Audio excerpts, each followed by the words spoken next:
bet you any money Yes, that Charles is this nigga's father, It's bro. fine. Sacrifice? Don't you talk to me about sacrifice, Charles. I had to send my son back to the island, knowing full well that... That's my son too, Eloise. Just cut his dick off. That's what I would have done. Shit, if You I was Norman... it.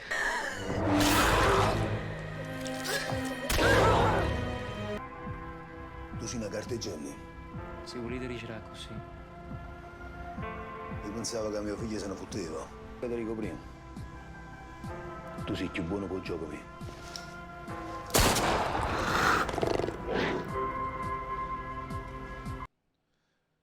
What's going on, guys? Welcome back to the channel. Welcome back. Mad Men Season 3, Episode 4, man. We are here today to watch some more Mad Men. And I'm loving the series. Hopefully you guys are enjoying the series as well. I'm going to try to get these episodes out to y'all as fast as possible so we can move on. Now, there's not many seasons left. I think there's 2 after this one. So we're almost through with the series. To be honest, we're almost through with the series. I'm looking forward to seeing how these characters develop and, you know, how things go as well. And I will be commenting, you know, that's not going to stop.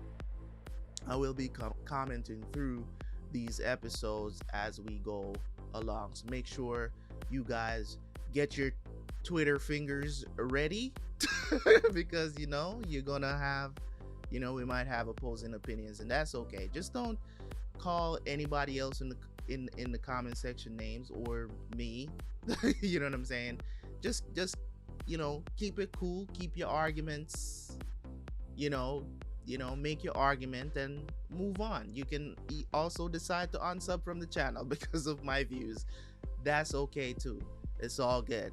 We're gonna keep it pushing and keep watching. Okay, so if you want to see more Mad Men, you can't wait for these episodes to come out. By the time you guys are seeing this on YouTube, I'm pretty sure I'll be done with the show, and you can watch the rest of the episodes over on Patreon. If you want to go over there, help support the channel as well, you can do that. The link will be in the description. Okay, so let's jump into the reaction, and I will see you guys right after for the review.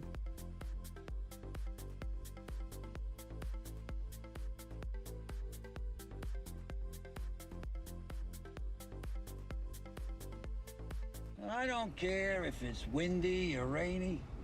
There's no reason for a shake roof to fail if it's laid right. Except that one. Go around! Why are you teaching a child to drive? How old is she? No, I'm gonna push it up 25 miles an hour. That's what we're allowed to do here. You gotta really pay attention. She's happy. That's what I used to do back in the day. They used to teach children to drive. And nothing about the Holy Father. Like, she, no. Still dead, I mean, Mom. at the very least, have her sitting in your lap or Yes. something like that. I observed your wishes for secrecy, but now is the time. Gentlemen, imagine the perfect mixture of athletics, spectacle, and speed. I'll leave the loose leaf, but it shows the way highlight attendance is growing. In 7 years, it'll eclipse baseball. Yeah, I don't think so. Go ahead, you can laugh. But it's got the same fingerprint as baseball, only better. Let's say there's enough money. How would you chop it up? Well, it'll probably have to be ABC. No. I want to be on all the networks. Like when the president addresses the nation? Tuesday night, 8:30 to 9, all 3 networks, the same show. How about a wanted star-studded big musical special with a highlight match? Desi Arnaz. What else you got? This guy is a clown. Why the hell would why would you want that?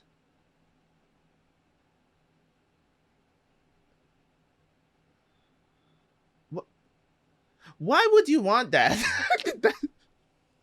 That's the question I'm asking. Is like, why would I want that from my? Why would I want the same show be showing on all the network television at the same time? Why would I want that? I'm trying to figure out the profitability. I'm trying to to figure out how would that benefit me if I should do something like that. At the same time, I'm not saying, having your show on different channels. I'm saying, I don't know. I'm trying to think about the profitability of it, and I can't see where the profit would come in. If you have a show and it airs at the same time on all the network, that means people will have to watch it because it's on all the channel at the same time.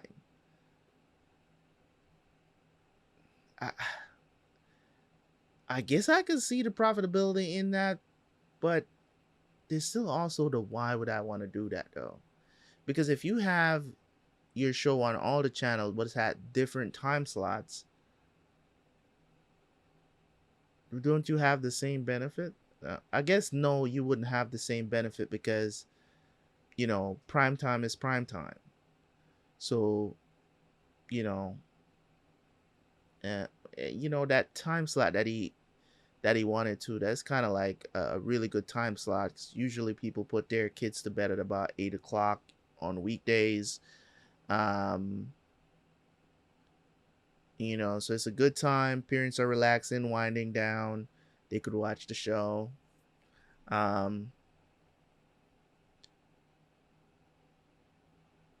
could see it working. I guess I could see it working. It just seems so weird at first. Glamorous night in Miami with a free admission. So far, for the alai campaign, Sterling Cooper will produce an adventure program starring your handsome fella, a musical spectacular. On all 3 networks, and it has to be in color. CBS doesn't have color. I don't think it's worth anyone's time unless you're willing to commit to at least $1 million to start. Sure, but that's a third of my ad budget. Well, as they used to say at the freshman mixer, when you get a yes, you go home. Only humps. You never got one. During the Depression, I saw somebody throw a loaf of bread off the back of a truck. It was more dignified. Are you going to have trouble sleeping tonight? I've seen clients far more defenseless than he. Campbell, did you tell him who this idiot's father is? He said he's a shipping magnate, not a client. Horace Sr. is connected to Bert Cooper in a million ways, and I don't know if he would like what just happened in there. He has a dream, and it's our job to make it come true. Well, there you have it.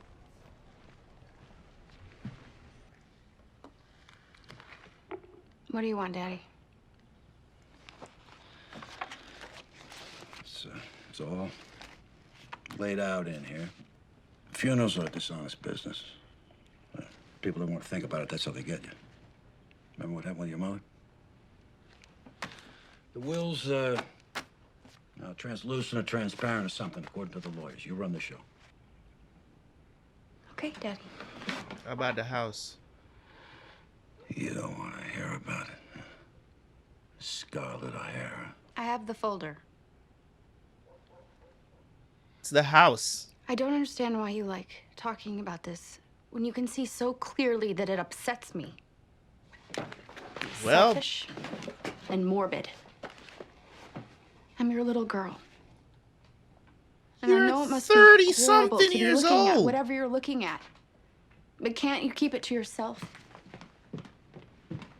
Are you serious? So, What kind of mood is he in? when is he supposed to talk to you about it? When he dies? Anybody been on? George Kahn dropped out of Patio to direct a picture in LA. I look forward to his average work. Replace him. There's no time and there's no talent. What were you gonna do if you had to fire him? Have Sal do it. Are you serious? It sounds good, but it makes me very nervous. It's lifted straight from Bye Bye Birdie. It's a single shot. Sal did the storyboards. I could go on, but I don't think I should have to. Tag, you're it.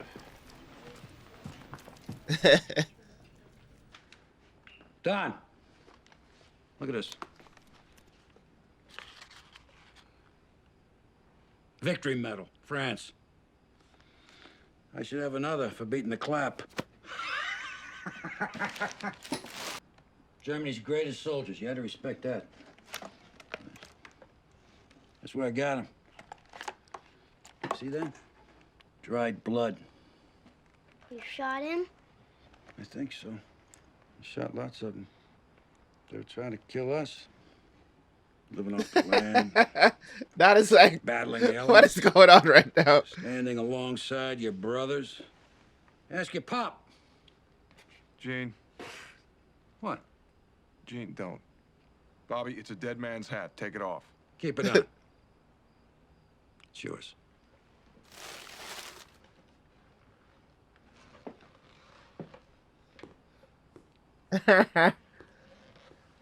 Don is right in this perspective, though. Very girlish. Oh, yes. Yes, I remember that. Well, she's offering us this can Patio. And she's on a treadmill, but you can't see it. She's walking back and forth? No, no. She walks towards you. She sort of pushes her shoulders together and leans over with the can. And she smiles. Hello, Patio. I think she just saw it just now. Something like that. You're gonna do great. Yeah, but I think she sees what the problem is. First of all, the question I would be asking is like, why the fuck are you so excited to play that out? Why are you so excited to play that out, my guy? It's a whole nother reading into what you were just doing. You know what I'm saying? It's one of those things like I would never play that out like that. I would say it, but I wouldn't play it out like look over the shoulder seductively. You're going a bit too far. It's kind of sus, my guy. That's a little sus. Have a seat. Lane has brought it to my attention that Mr. Cook's son has approached us for work. Bert seemed alarmed. What exactly happened in this meeting? Well, you know, your son has a dream. Yes, alai. Are you drunk? It's like Polish handball. You can't even play it if you're left-handed. There's no wall on that side. Well, then that's done with. We needn't be involved. Bert, you know that's not the way the marketplace works. Well, should you be lucky enough to strike gold, remember that your children weren't there when you were swinging the pick.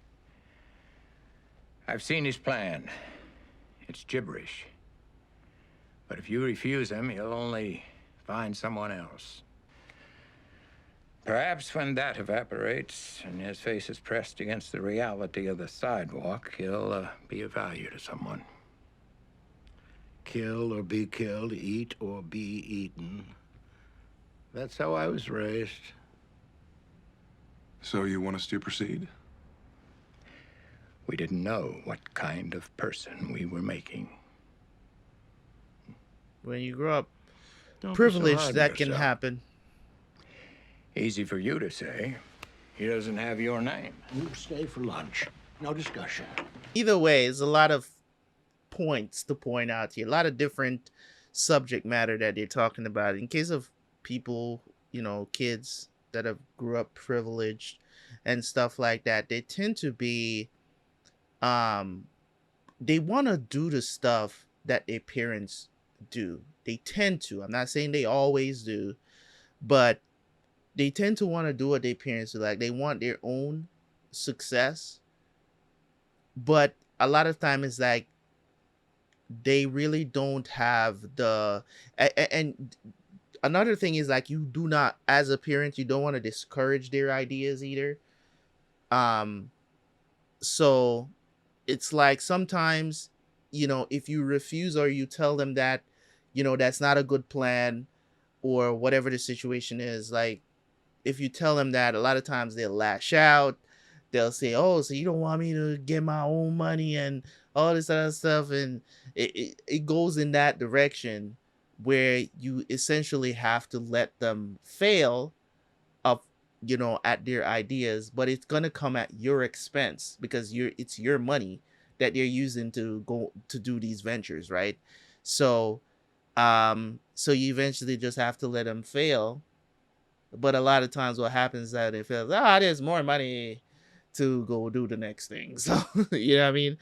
It's crazy, but it's true what this guy is saying is like, at this point, it's like I'd rather you guys try to make this happen for him than him going somewhere else because he's not going to stop. I know this idea sounds crazy, but read your history. I've got a 50% chance, at least. My father's dead, but I know he'd be interested. This is his kind of investment.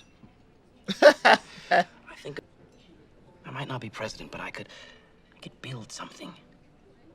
And people will like it, and I'm gonna be the father of this sport, and people are gonna be dying to do business with me. Even my father. I've been doing this a while, and I applaud your enthusiasm.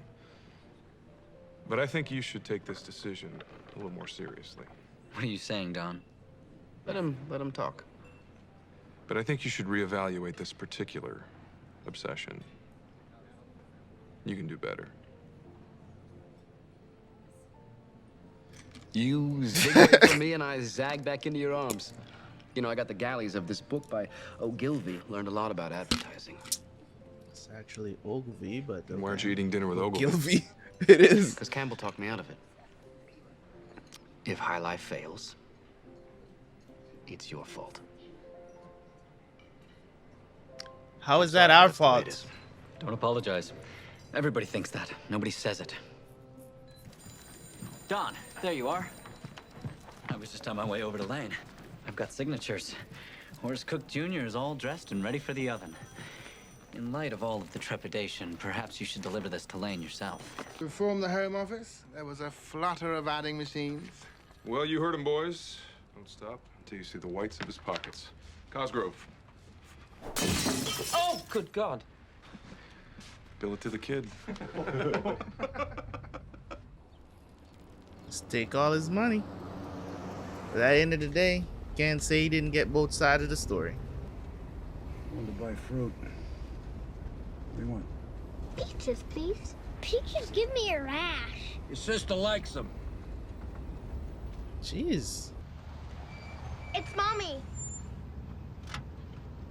What happened? He forgot to pick them up? Where's Grandpa G? Must have slipped his mind. It must have slipped his mind. Probably at home. I'm sure he'll be there when we get home.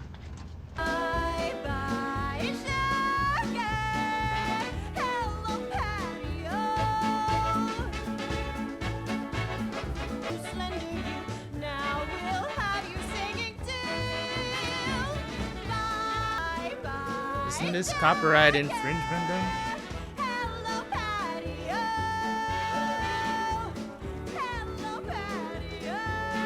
Really the worst commercial I've ever seen, but either way, isn't that like copyright infringement? Because it,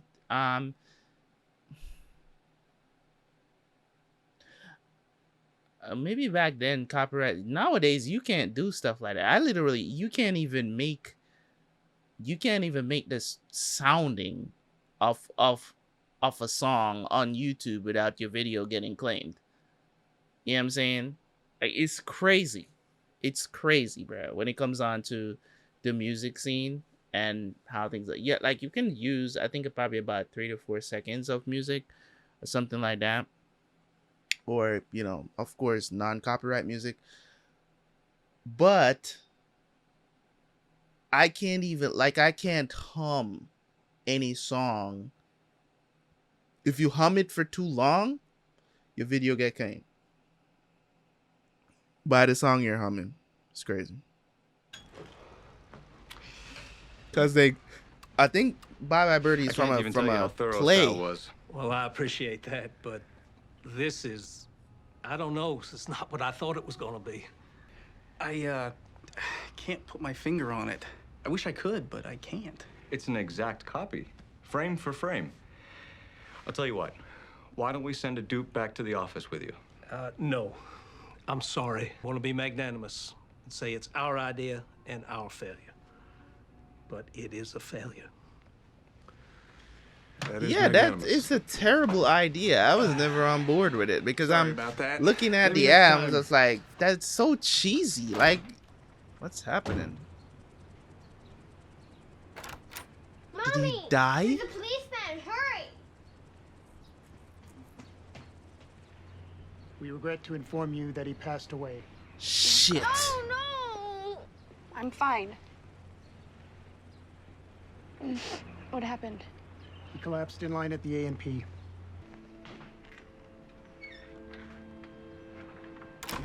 I'm sorry, but this is the most weirdest. Am I the only one that think this is really weird? Like, she just heard her father passed away and she's like, I'm fine. She's just trying to stay strong. Is that what that is? And you see what I'm trying to say, bro, where it's like in the earlier parts of the episode when she was like a little bit too down about the entire thing, about him talking about his will and stuff like that. Like, that's very important, man. Like, you got to go over that stuff, especially with your parents and stuff like that, as they as they're getting older. If it's something that they want to talk about, get it out of the way, man. The arrangements, where they want to be buried, if they have a spot reserved, or all of that other stuff. And it's a very important thing. Yes, it's a little bit more morbid if you want to go that way, but it's something that's very important to talk about, because especially if you're somebody of means, if you have stuff to actually to leave for your kids, for people, doesn't have to be your kids or whatever the situation is, having a will is very important. And it's one of the things that I stress even in my own family, is that to get that in line, because you just never know. You have no clue. You know what I'm saying? And I wasn't even thinking that he died. I was just thinking that he probably just forgot about it, because I was saying, why do you have a man that obviously has mental issues driving your kids around? It's not okay. You know what I'm saying? This is crazy, but this was very awkward though, that she got that news and it just felt like she didn't even really care. I'm sorry, Bets. I'm very sorry. There's nothing you can do. Don't ruin the only good thing to come of this. You are now a commercial director. And it doesn't seem like the case now. Number 2. What does that mean? There were 2 Eugene Hofstadts at his bank, so he had to be called Eugene Hofstadt number 2. Bets, don't eat that. It was in his car all day. I don't care. Why are you laughing? Sally, sweetheart. We weren't laughing, honey. I heard you. I heard you laughing. He's gone forever and nobody even knows that. Stop it. You're being hysterical. Calm down. He's dead. He's dead and he's never coming back. And nobody cares that he's really, really, really gone. Sally, go watch TV. Okay, Sally, we get it.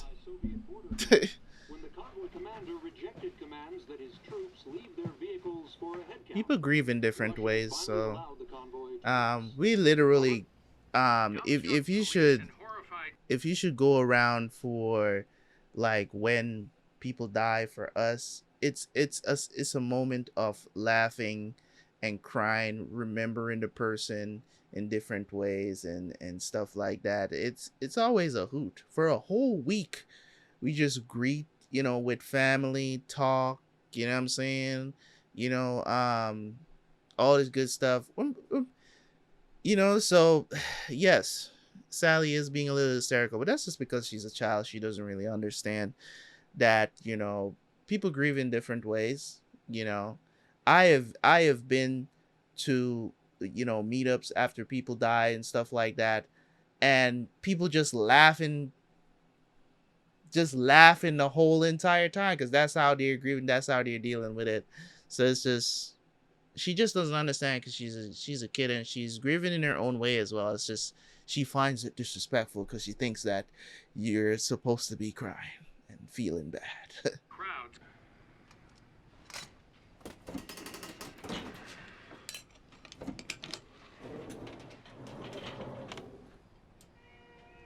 And no matter how short-lived that was, you know, he moved into their house. What was it? The episode before last. So as I said, man, it's one of those things where, you know, people gotta understand that in your everyday regular lives, these things are going to happen. Dealing with death. I don't know if that's how they really wanted to handle the scene. It was just kind of awkward when she received the news, how she was I don't know how to describe it. Just didn't feel very natural. Like it felt like it just, you know what I mean? I don't know what it is. Is it that Betty is become very callous? I don't know what it is. It's like I expected a different kind of reaction out of a person like Betty. It's like I expected something different. I'm not saying that she is wrong or it was the wrong way to react or anything like that. However people wants to react to getting news like that is however they want to react. But what I'm saying, it was just from the type of person that we know Betty is this, it's just a little confusing because are we off on the character? You know what I'm saying? Like, are we off on judging what this character is, or are we on point? And that's just how they wanted her to handle that, because are they trying to portray Betty as just this strong, you know, female? You know what I'm saying? Like, is that what they were going for? Or, you know what I'm saying? Because usually appearing that, are they really trying to say that Betty never really loved their father like that? You know what I'm saying? It was more of like a cope for her, because remember that the last conversation they had in this episode that we saw them have was not a great one, because he was talking about, you know what I'm saying, his will, tell her what she's gonna get. He never addressed the situation with the house, like who's gonna get the house. Probably gonna be Betty either way. So I don't know, maybe I was a little off in judging, you know, her character in that way. But either way, cool beans, you know, cool beans. It is what it is. You're not gonna always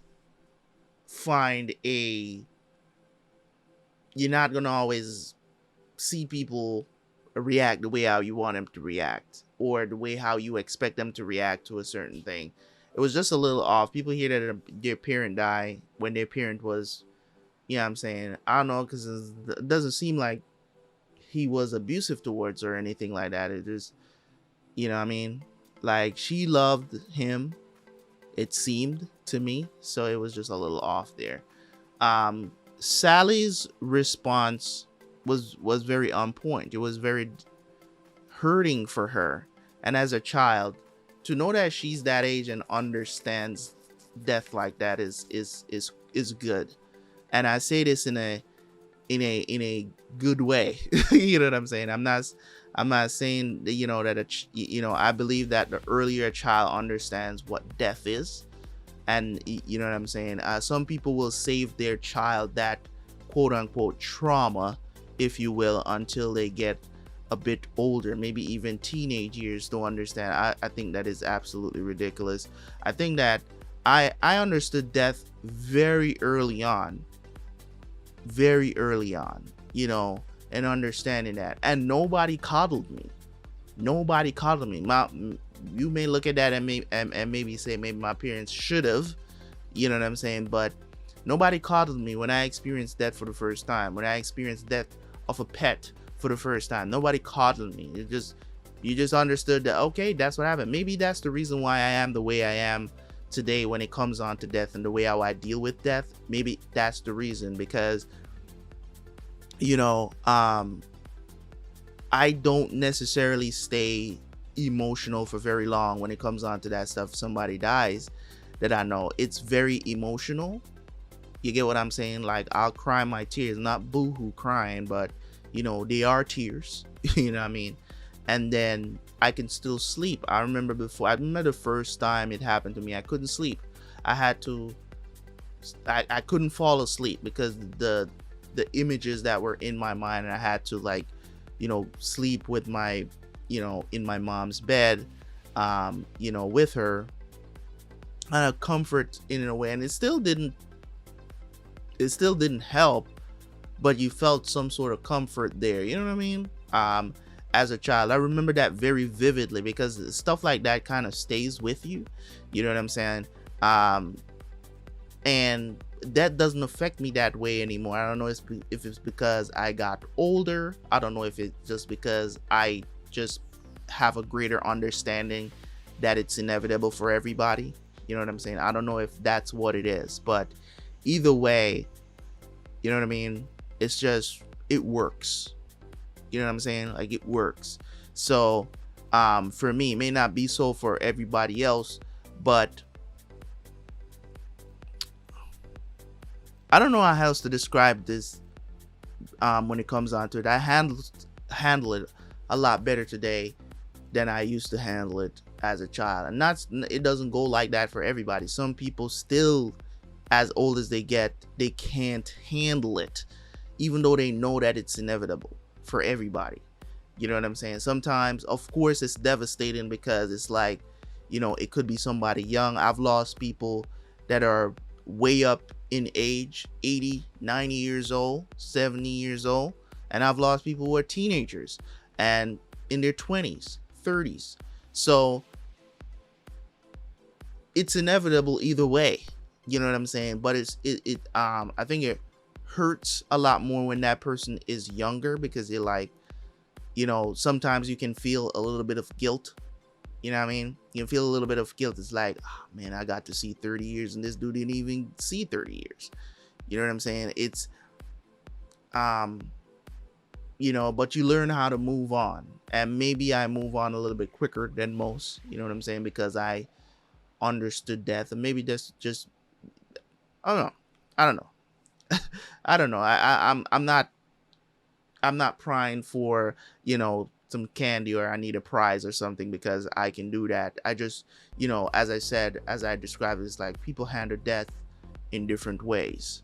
So eventually I believe that Sally will understand that, and she'll be able to move forward as well. We're always going to remember those people. That means a lot to us when they pass away. So essentially, I also wanted to touch on the point with this kid that was trying to do this alai or whatever, whatever the name of that sport was. That definitely did not catch on, if that was actually a thing that was suggested. I don't know, maybe there's somewhere in the world where this is going on that I don't know about, but it's definitely not something I've heard about. You know what I mean? So this was news to me. And the core of the matter, all what I see from that storyline of things is that, you know, they just eventually just like, you want to keep going at this, we're essentially telling you that this might not work out. So if you want to spend $1 million, we're gonna bleed it out of you, because this is not this, you know, nobody sees this working. It's pie in the sky thinking, you know what I mean? And I like what Don did earlier in the episode, where he's like, listen, man, we know this guy. You get what I'm saying? We know his dad. Let's bring in his dad and hear what his dad has to say, because this is it's a lot of money that this guy is spending, that his son is spending. It's just like him not being involved or hearing his opinion and all of this, or like if he's backing this or whatever the situation. And we remember the days when, you know, when people used to respect each other like this.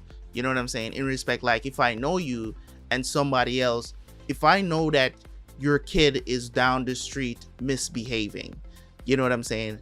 I'm not going to help them misbehave.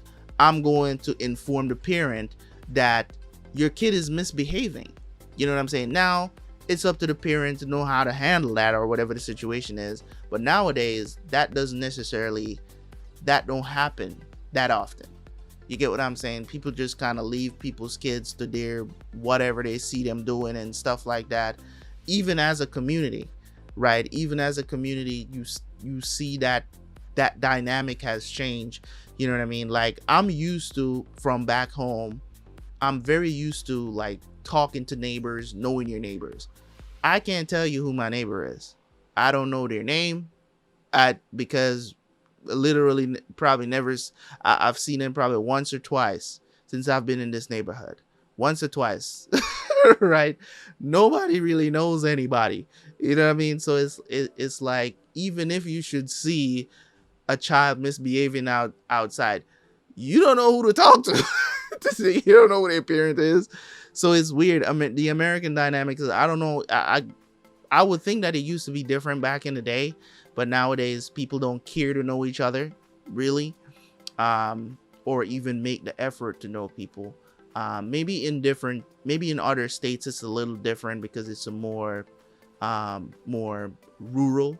Is it rural or urban? I think it's rural.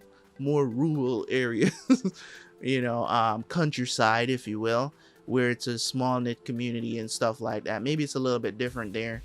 Or maybe I'm just too used to how cities are, or like the major cities are in America. But either way, versus what I'm used to, it's very odd, right? So it is what it is, man. This episode was ended on a sad note, nonetheless. Peggy trying to get her apartment. But as I said, guys, let me know what happened to Peggy's son. What really happened? Let me know if she gave it away, or did they change the narrative and thought we forgot or something. I don't know if I'm right, or if I just read into that situation wrong when she was at the house and they were telling her to hold her baby and she didn't want to hold a baby. Or was it one of her sister's son? You know what I'm saying? Because they were kind of alluding to the fact that her mom was taking care of her son, and she wasn't like getting involved or anything because she didn't want that life or whatever.